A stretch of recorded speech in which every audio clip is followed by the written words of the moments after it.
Respected Bhai Sahab, sisters and brothers, at the outset, I would like to thank sisters and brothers of Bangalore and KGF for having given us an opportunity to participate in this auspicious centenary celebrations of our Babuji Maharaj.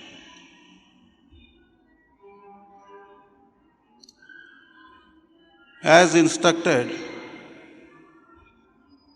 I have been asked to speak here.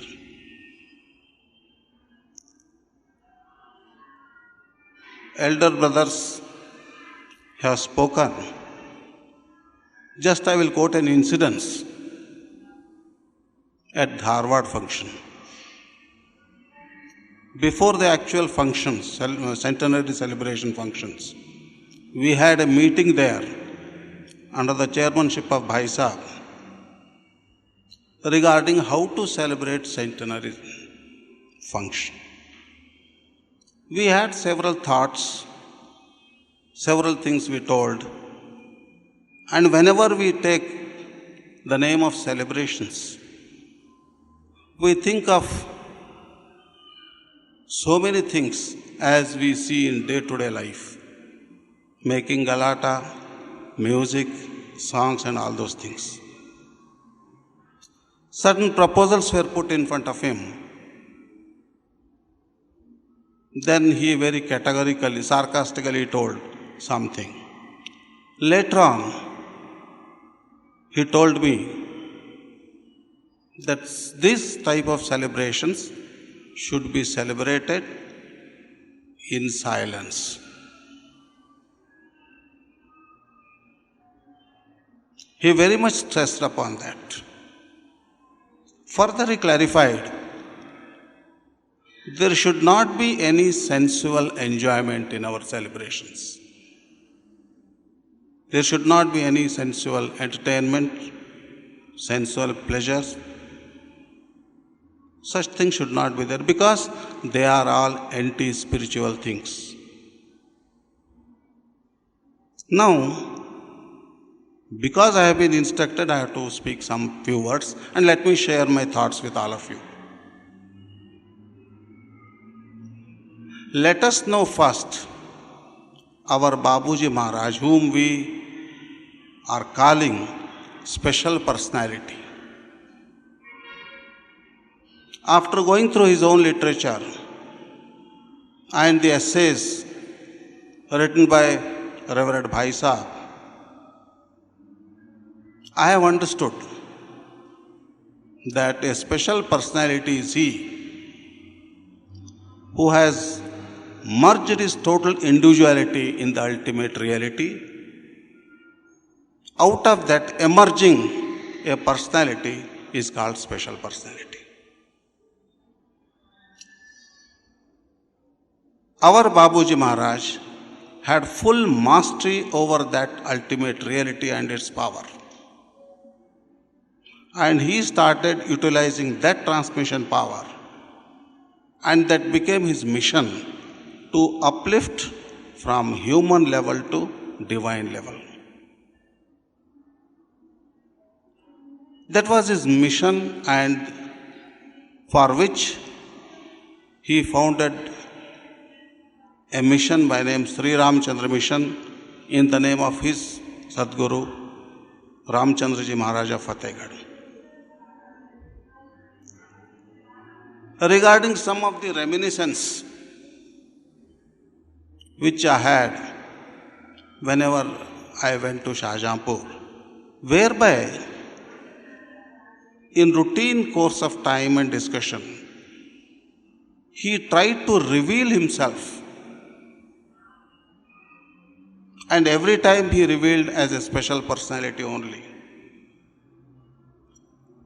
Because of my indisciplined mind, unregulated mind, and all wishful thinking, I could not make out at that time.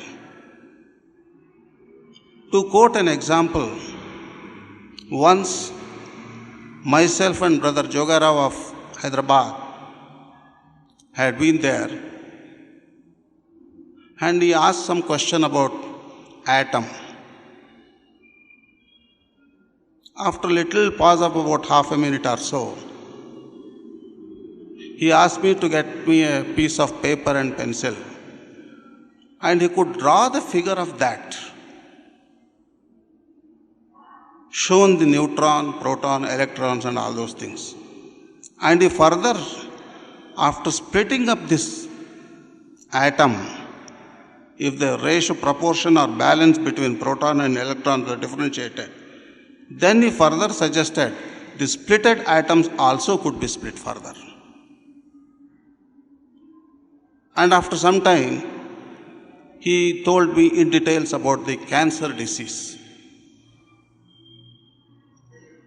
which even today, no scientist has come to that conclusion and they could not research further. On a second occasion, at about 11 o'clock in the morning, one fellow from Shahjahanpur local, a villager, a farmer, came weeping to master and told him, बाबूजी महाराज, हमारे बच्चे को एक ही बच्चा है, उसको पागल कुत्ते ने काट लिया है. A rabid dog has bitten his son and he is shouting like a dog and is very much afraid of water. It was a clear-cut case of hydrophobia. Master just took out some 3 or 4 leaves which were there in nearby that borewell pump and gave it to him. इसका रस निकाल के नाक में डाल दो. Put those drops, the extract of those leaves, into the nostrils of your son and go. Second day, evening, around 6:30, that same farmer came running with a very, very happy mood. Told बाबूजी महाराज वो बच्चा ठीक हो गया है. As a medical man, I started scratching my head, this particularly, because in the case of hydrophobia, in the history of medicine, so far, not a single cure has been reported. And that was something very, very new and wonderful to me. I asked बाबूजी महाराज, बाबूजी अगर ये पत्ते का juice डाले तो hydrophobia ठीक होता क्या? Then he coolly with a smiling face he told, अरे ये पत्ते में क्या रखा है? तो ये कैसे हुआ? How it could happen? Then he said, अरे भाई ईश्वर से हमने प्रार्थना की और ठीक हो गया. The immediate question, बाबूजी महाराज आप ईश्वर से प्रार्थना किए तो वो ठीक हो जाता क्या? अरे भाई हम पहले पूछते हैं, अगर ईश्वर ने नहीं किया तो कान पकड़ के करा देते हैं.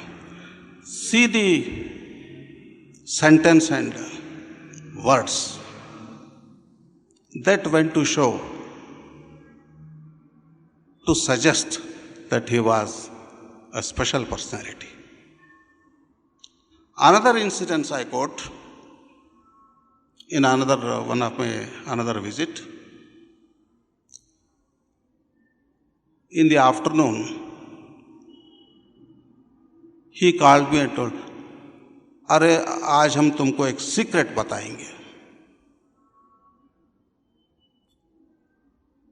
हमने लालाजी महाराज से कभी कुछ एक्सपेक्ट नहीं किया,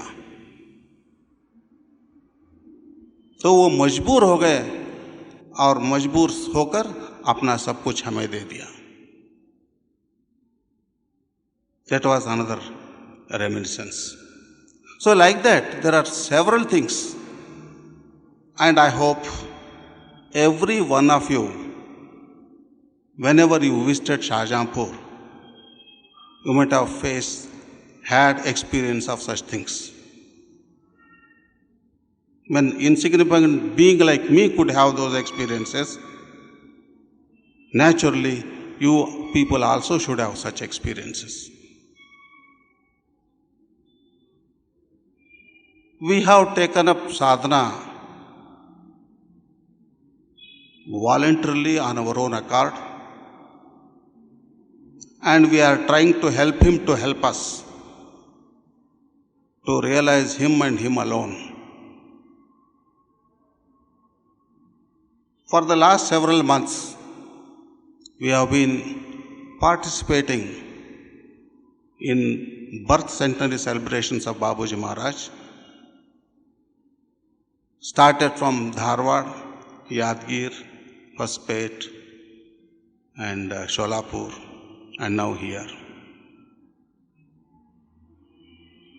As I said earlier, these celebrations should be celebrated very silently.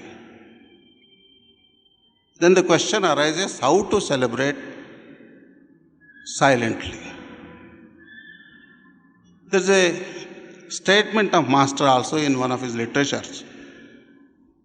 To find a capable master is difficult.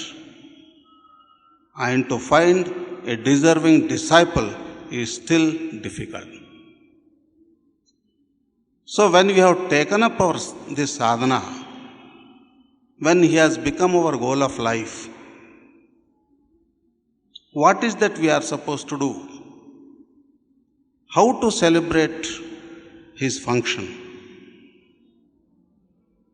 I have some thoughts. If they are beneficial to you, you can adopt. Special personality has got certain qualities. He is perfect physically, mentally, vitally, spiritually, and divinely. These are the 5 qualities, 5 specialities of special personality. Let us take one by one. Go on thinking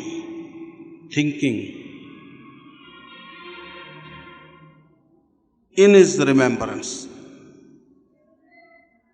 And the easiest way he has shown us is, he has openly asked us to attribute everything to him. And he has given an example also about a dancing girl on the roadside.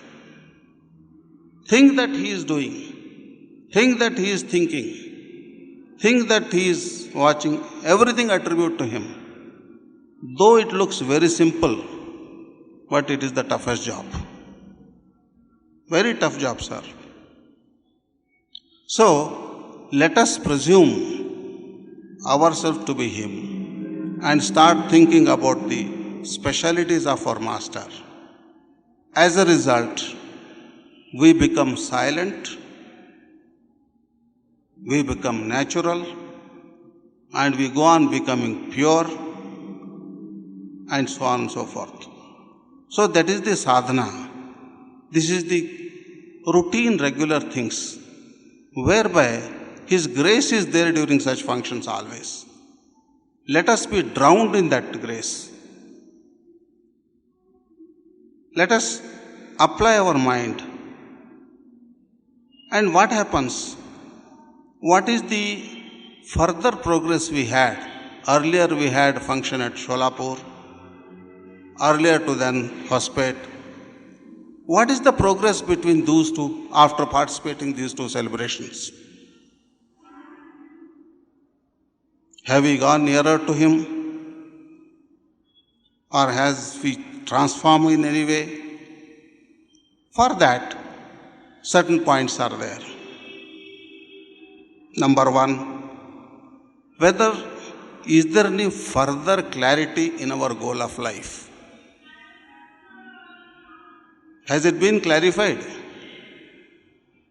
Number 2, how about our involvement in worldly affairs? How much I was involving earlier?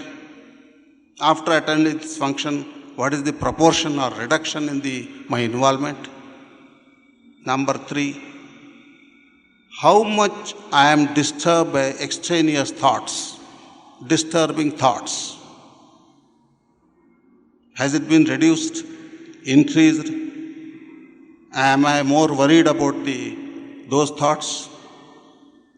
Then, how about my love towards Master? How about my faith in Master? If I am permitted to speak something, it may be like a bitter quinine pills. Some of we people, though we claim that Master is our goal of life, but still we have got beliefs and faiths in so many other things. Faith cannot be divided. It cannot be bifurcated. It has to be only single pointed, unifocal. It should be our approach. And some people, no, we are doing that puja also. When a spiritual benefit is there here, we will also have the benefit is the same. We would like to realize God, this and that. This is not going to help you, sir. Only single pointed, unifocal attention, thinking about Him and His specialities only will help. At the same time, we should be very regular, sincere and truthful followers of His precepts. That is morning meditation, evening cleaning, night prayer and following of 10 commandments and constant remembrance with full love and faith. Few days back I was reading Reality at Dawn. There was a first sentence, we practice devotion or bhakti in order to achieve intercommunion with Master. With the first sentence. So I had an occasion of reading this along with my brother-in-law, Dr. Vijay Kumar. Then when there is no intercommunion, how about our devotion? Have we started devoting himself? Has bhakti been started in us? Is there any love towards Master?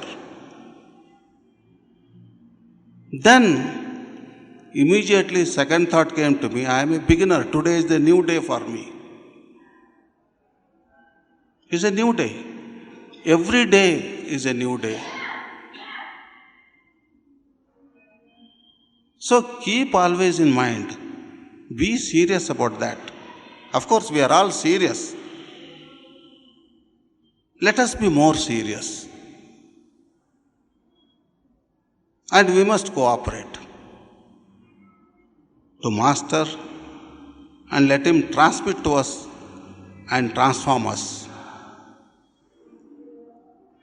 He is there only, His help is there only to the seekers. So we must always think and try to realize Him. Realization comes every step, every moment, every second.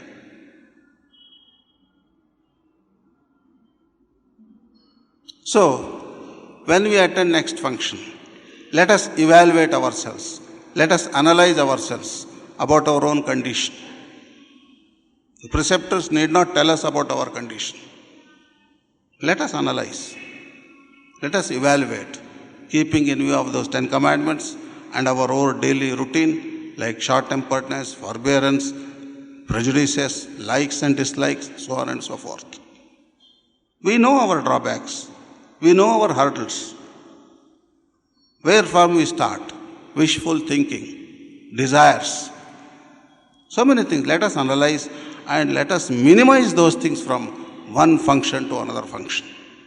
Let us resolve today that we will be very serious, sincere and truthful, at least in seeking Him and realizing Him. With these words, I conclude my speech. Thank you.